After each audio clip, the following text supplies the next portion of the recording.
Hi.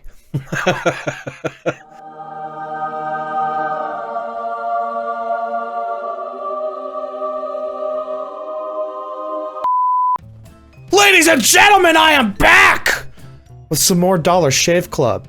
My good friends over there sent me another trial pack to show you guys what is going on. It allows Dollar Shave Club to bring you guys cool new products, as well as to support the channel, which is super awesome. But enough with that shit, let's... Oh, fuck. Let's try that again! There we go. So what the shit? Shower and shave. You heard me right. Shit, shower and shave. I can't make this shit up, literally. Look! Going to the store and buying razors is a pain in the ass because it's expensive. Nobody at Walgreens knows what the fuck they're talking about. And it's just inconvenient. Who wants to get out of the store when you're halfway through shaving your face? You realize your razor's all disgusting. You look like a fucking goblin because half of your face is shaved. You gotta get in the car, go to the store, waste your time. It's just a pain in the ass. So let's save you guys some trouble. We're gonna do the razor test. You ready? We've done this before. Your nice steel-handled blade holder majigger, also known as a handle. And it's not cheap plastic. It's none of that garbage bullshit. It's a nice handle. Get a pack of razors, 4-pack. 4-pack of razors at the store is like, what, 15, 20 bucks? To get one of these, plus the blade, for $5 is an incredible deal. But wait, there is more! Get a trial size of the Wanderer Calming Amber Lavender Body Cleanser. Or, you know, a washing substance. Stuff smells delicious. Here, try that, bro.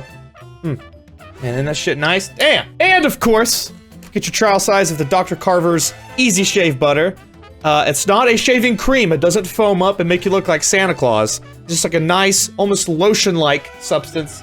It's great for shaving, smells great, and it works really well. And of course, my favorite thing in the pack, as my dad likes to call them, shit tickets.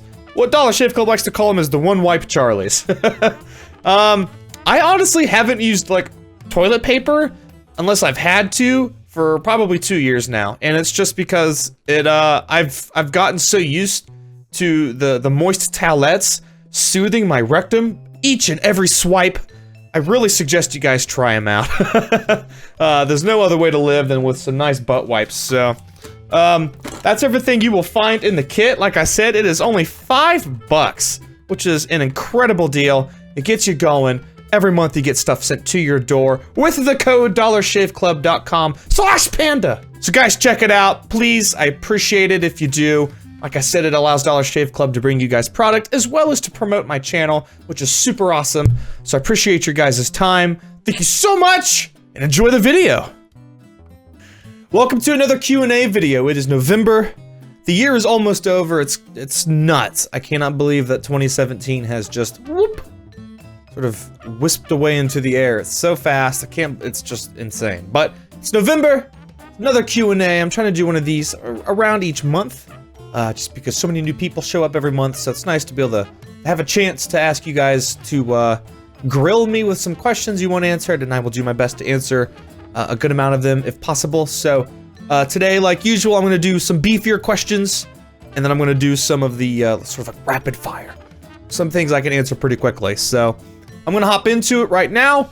Get started with Priority Vibes question, who says, what do you hope to achieve in 2018? And I thought about this one a little bit before I answered it, and I think the big one on my list is, of course, hitting 1 million subs, which, unless things just die completely on my channel, is kind of inevitable for 2018, the way things are headed and the growth pattern and stuff. So I'm really, really looking forward to that. It's a, obviously it's a pretty huge landmark as far as YouTube channels go, to break that, that million cusp and be one of those people that has 7-figure channels, and, I'm really looking forward to it.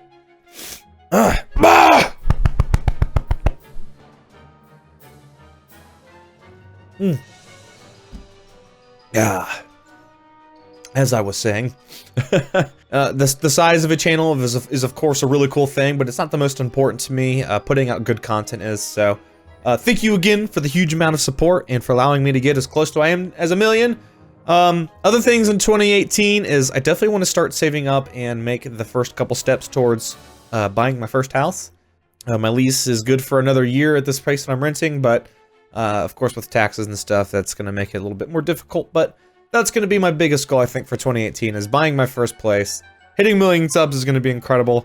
I want to shoot for hitting like 60 million views or something like that. I know that's a lot of people do that in a month, but it'd be great for me to hit that number overall. I think that's an exciting thing to think about. So big goals for 2018 are just progressing forward. I'm comfortable doing what I'm doing. I just want to keep growing and moving up the ladder here with things. So good question. I like that one. Thank you, Priority, or Ben, whichever you prefer. I am Omstar and wants to know, I asked this question before, but it never gets answered, but if you were better at every game you've played with your friends, do you think you might have more subscribers than you do now? Mr. No Fucks Giving? I don't know. I don't necessarily think that if I was any better at games that it would affect the size of my channel. And put up a video a couple weeks ago talking about how it's a bit of a struggle sometimes to get what I feel is good footage when my gameplay is poo-poo. Because I'm not the greatest at games. What the hell is my computer talking about over here? Son of a bitch. Do I think it would attract more people? Sure, maybe, but it might be a different audience than the people that watch me because I'm not great. A lot of the feedback I got on that video was saying, you know, people don't really give a shit what the gameplay is or who's in first place at the end and who's in last. It's just something fun to tease about. And I agree with that. I don't necessarily watch people that I watch because they're exceptional gamers. Everybody sort of has their own niche, and mine is not being a world-class gamer, and it never will be. And realistically, it's because I didn't start really owning a console and playing games seriously until I was, shit, like 22 years old. My parents were pretty strict about not having consoles, focusing more on school and outdoor stuff and reading books, and, you know, I'm not mad about it. Nothing against my parents for that. It's actually kind of funny now when I talk to them, and they're like, yeah, remember when we didn't allow you to have gaming consoles, and look at what you do now. So it's kind of funny, but do I think being better would give me more of a bigger platform for people? No, not really. But who knows? Who the fuck knows? My buddy Nero wants to know, how do you make it through each Sunday being a Browns fan? What has stopped the soul-crushing misery and despair from consuming you like it has so many others? Well, Nero, as you know, as a fellow Browns fan, a lot of people ask me this too, like, what's up with the Browns stuff? Why do you root for such a shitty team? And, I mean, it goes back a long, long time. Before I'm even, like, able to comprehend memories that I've had. The first article of clothing my dad ever got me was a Browns shirt. I've just always grown up with it. And, how do I make it through each Sunday? Just at this point, dude, having zero expectations. And I know that's a terrible thing to say. They are supposed to be a professional football team, and they're out there looking like college kids. So a lot of it's the coaching, of course. It's a mixture of everything. But I play fantasy football to get through it. I can look at other teams that are good and other players succeed and be like, oh, great, that benefited me somehow. As opposed to just rooting for the Browns each Sunday and being constantly disappointed. So, fantasy has more promise for me each Sunday than the Browns do. So how do I get past it? By avoiding it. Kirkland wants to know, if I could star or cameo in one video game series, which would it be? And man, I was hoping this question would pop up later so I would have more time in the back of my mind to come up with an answer, but it's so easy to say Pokemon. Maybe if I was like a gym leader or something like that, I think that would be super, super cool. Or a professor, like Professor Panda, that shit would be insane! Like if I don't even have to be Professor Panda, it could be Professor whatever the fuck you want to call me. Maybe it just looks like me and my partner is a Pancham or something.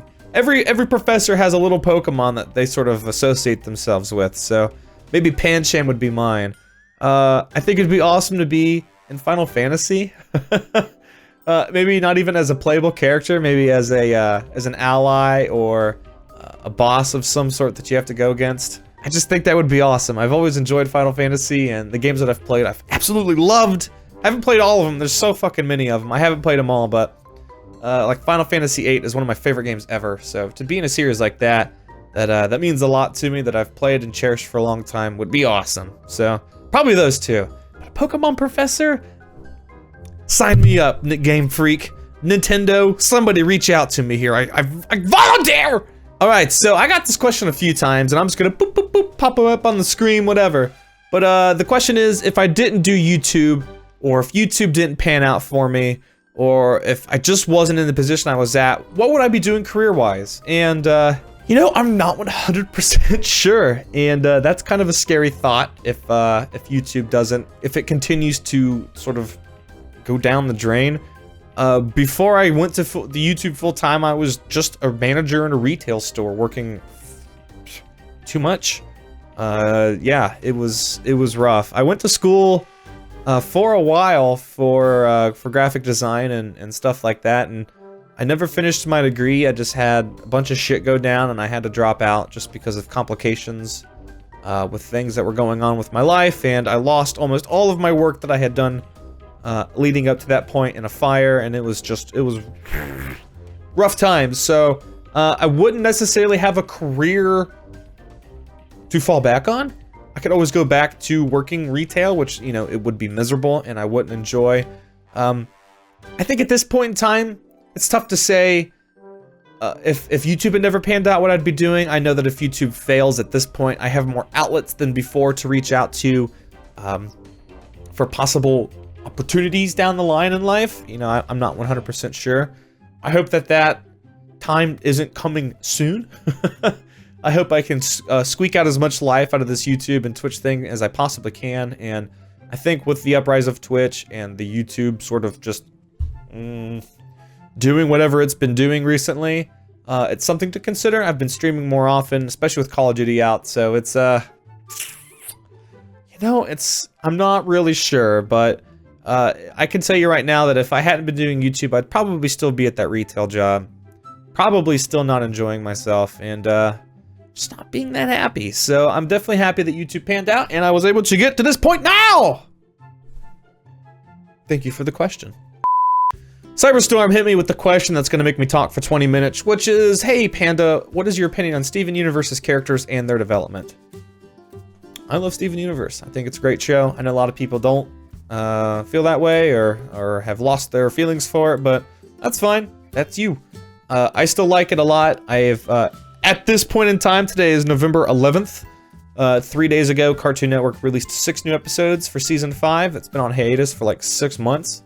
So that was exciting. As far as the character development goes, it's actually probably one of my favorite parts of the show. I think it does it extremely well. It shows growth and maturity because it's a show about coming of age. It's about growing up and encountering hardships in life. And I think it does it spectacularly well. As far as going with things of like equality and tackling issues in life and just overcoming issues kids that are around the age of Steven, you know, 14, 15, deal with self-discovery and knowing who they are and who they want to be and what their purpose is in life. And I'm double that age. I'm going to be 28 next month, and I still struggle with that too. And I think a lot of people do. I think a lot of people, or especially a lot of younger kids, I don't want to say if you're 14 you're a younger kid, but you're younger than me, so I think a lot of the younger people sort of have this thought process that there's a certain age where you just you're an adult.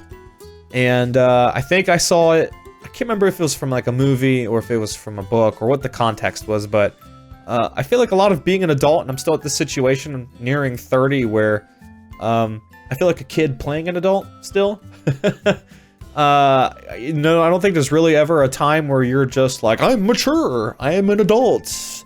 These goddamn kids on my lawn. I really think there's just a time where you just evolve into a wiser person, and I think Steven, I think the show really tackles that well, and I really love that. And I think the best development comes from gems that are stuck on Earth because they are sort of abandoned, like Peridot or Lapis, and you get to really see them grow from step 1 to step 10 of their development, and I love that. They're some of my favorite characters, so, and I love the music in the show. I really do. Everything that has been on the show as far as songs, the intro, the outro, it's just a lot of fun. I really like it, so good show. If you disagree, don't be a dick about it.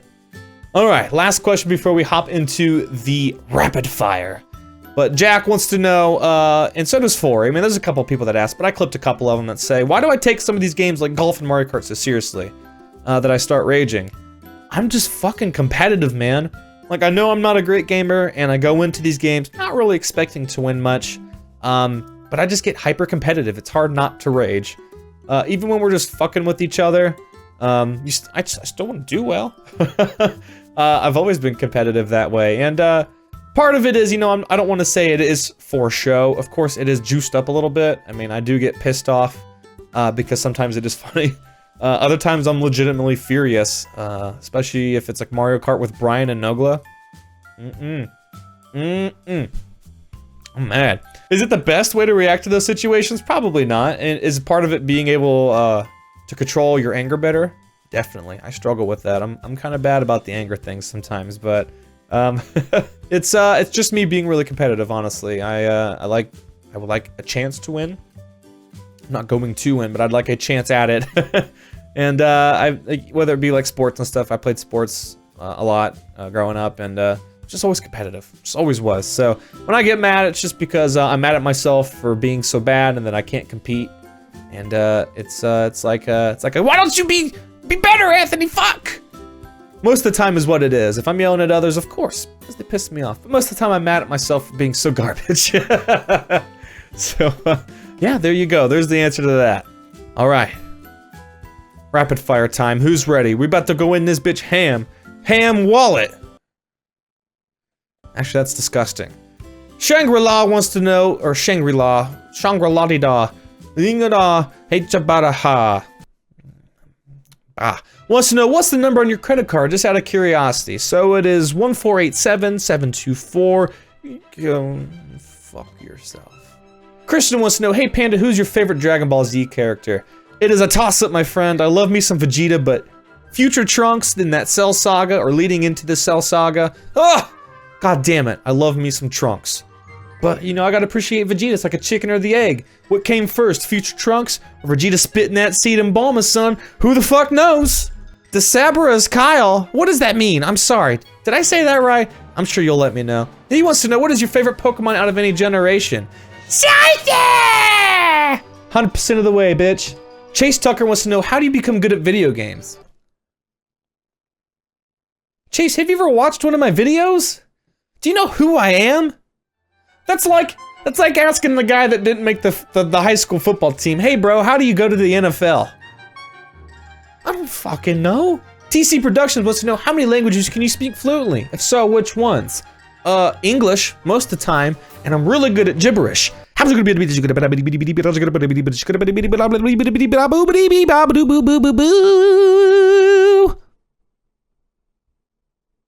gibberish for thank you.